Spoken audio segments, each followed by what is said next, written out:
Bismillahirrahmanirrahim. Assalamualaikum warahmatullahi wabarakatuh. Apa kabar teman-teman semua? Semoga kabarnya senantiasa baik dan sehat. Setiap urusan dimudahkan, setiap langkah diringankan, dan setiap hati dilapangkan. Perkenalkan, saya Neni Anglayani, mahasiswa semester 5 dari Program Pendidikan Bahasa Inggris Universitas Singa Perbangsa Karawang. Dalam kesempatan kali ini, saya akan menyampaikan beberapa hal yang semoga dapat memberi manfaat untuk semua. Namun sebelumnya, mohon dimaklum jika terdapat banyak kekurangan dan kekeliruan dalam menyampaikan. Karena sejatinya, saya hanyalah manusia biasa dan seorang pembelajar yang tidak akan pernah absen dari kata khilaf dan keliru. Baik, di kesempatan kali ini, saya akan menyampaikan tentang kita. Ya, kita, saya dan kamu. Saya yang tengah berbicara di sini dan kamu yang tengah melihat saya. Kita makhluk hidup dengan label manusia. Di jagat raya yang luas bernama bumi ini, kita hidup selaras dan seimbang dengan makhluk lainnya seperti hewan dan tumbuhan yang kehadirannya saling melengkapi, saling membutuhkan, dan saling membersamai. Kita, hewan, dan tumbuhan sama-sama hidup, sama-sama bernafas, sama-sama bergerak, dan sama-sama berkembang biak. Namun, kita mempunyai sisi istimewa yang tidak mereka miliki. Kita mempunyai akal pikiran serta hati dan nurani. Inilah yang akan menjadi pembeda kita dengan mereka. Ketika saya sendiri, saya bernamakan makhluk individu atau manusia individu. Ketika saya bersama kamu, lalu menjadi kita dan saling membutuhkan, maka ini akan berbeda cerita. Kita akan mengenal dunia atau istilah baru bernama makhluk sosial. Dua kodrat atau dua hakikat dasar manusia sebagai makhluk individu dan sebagai makhluk sosial. Lantas, apa yang dimaksud dengan manusia sebagai makhluk individu dan manusia sebagai makhluk sosial itu sendiri? Mari kita kupas satu-satu. Yang pertama, manusia sebagai makhluk individu atau makhluk yang satu, tunggal. Individu terdiri dari dua kata, in yang artinya tidak dan divide yang artinya terbagi. Individer adalah individual yang tidak dapat terbagi-bagi. Manusia sebagai makhluk individu mengandung arti bahwa ia telah diciptakan dengan ciri khas atau karakternya tersendiri, sehingga ini akan menjadi pembeda antara mereka dengan manusia yang lainnya. Perbedaan tersebut ada yang nampak oleh indera, ada pula yang tidak, atau kita lazimnya sering menyebut sebagai perbedaan fisik dan biologis, seperti perbedaan pola pikir, kepribadian, karakter, sikap, bentuk wajah, warna kulit, dan lain sebagainya.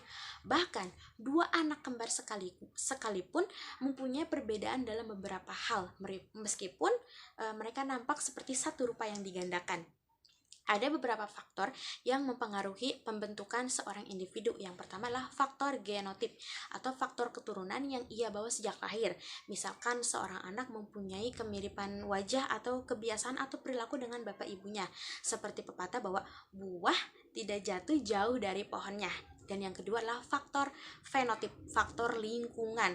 Mungkin kita juga sudah akrab dengan istilah bahwa jika kamu bergaul dengan penjual minyak wangi, maka kamu akan kebagian wanginya. Dan jika kamu bergaul dengan penjual ikan, maka kamu akan kebagian amisnya. Lingkungan bisa mempengaruhi kepribadian seseorang. Jika adalah hal yang mudah untuk mengetahui kepribadian seseorang, tinggal lihat saja di mana dan dengan siapa dia bergaul. Lingkungan yang dimaksud di sini adalah lingkungan yang dimulai dari skala kecil atau keluarga hingga skala yang lebih besar atau sosial atau masyarakat.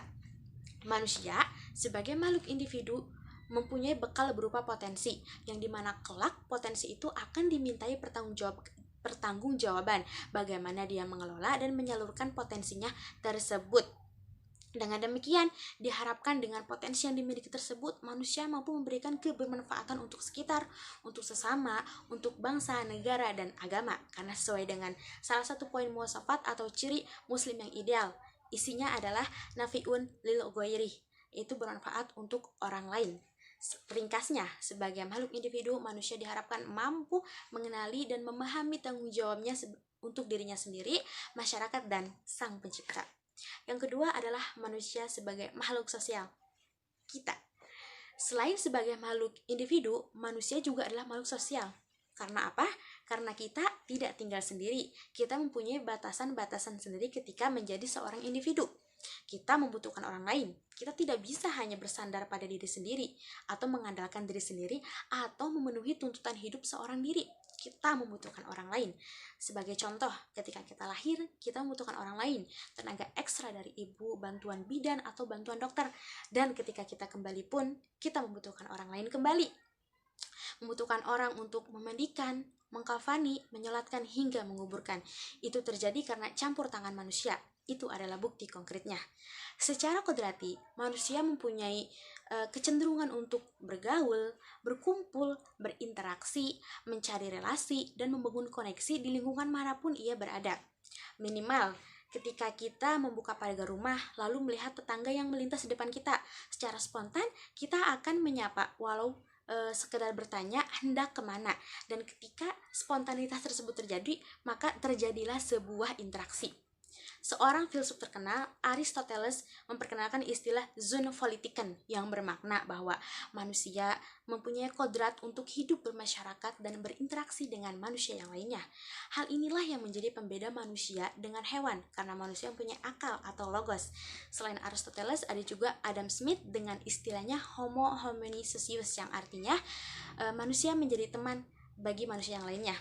Dan yang terakhir, manusia sebagai makhluk sosial terjadi karena 4 hal. Yang pertama, tunduk pada aturan atau norma sosial. Di lingkungan manapun ia berada akan ada norma yang mengikatnya, akan ada aturan yang harus ia patuhi. Seperti contohnya di lingkungan sekolah akan ada aturan bahwa siswa tidak boleh datang terlambat, hingga aturan tata cara berpakaian yang baik dan benar, dan itu harus diikuti oleh seluruh siswanya. Yang kedua, manusia haus akan interaksi seperti yang sudah saya sebutkan sebelumnya. Yang ketiga, setiap tindakan manusia atau setiap perilaku manusia membutuhkan penilaian dari orang lain. Dari penilaian orang tersebut penilaian atau feedback tersebut akan melahirkan sebuah evaluasi dan akan memicu sebuah progres. Dan yang terakhir atau keempat, potensi manusia akan berkembang jika ia hidup di tengah-tengah manusia yang lainnya. Potensi tidak akan berkembang jika hanya ia sendiri yang merasakan kebermanfaatannya.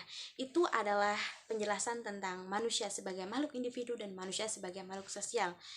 Kita sebagai makhluk individu merdeka dalam memilih dan menentukan.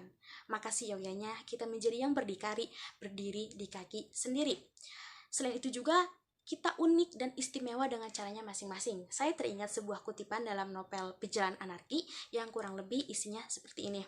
Individu itu satu, individu itu unik, individu itu utuh. Matahari tidak ada apa-apanya jika jumlahnya 1000. Maka dari itu, jadilah dirimu yang satu. Terakhir dari saya, love yourself and care to others. Terima kasih. Wassalamualaikum warahmatullahi wabarakatuh.